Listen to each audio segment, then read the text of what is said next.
તકલીફ હતી બેન તમને? મને ઘણા ટાઈમથી ઉધરસ હતી અને બહુ બધી દવા કરી પણ ફેર નહોતો પડતો. પછી મેં હોમિયોપેથિક દવા કરી તો મને એકદમ 100% ઉધરસ મટી ગઈ અને એકદમ સારું થઈ ગયું છે અને મૂળમાંથી ઉધરસ મટી ગઈ.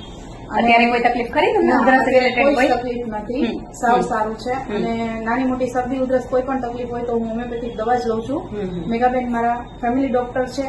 કોઈ પણ જાતની કોઈ પણ તકલીફ હોય તો મેઘાબેનની દવાથી અમને 100% રિઝલ્ટ મળી જાય છે. સંતોષ છે ને તમને હોમિયોપેથી દવાથી? 100% સંતોષ.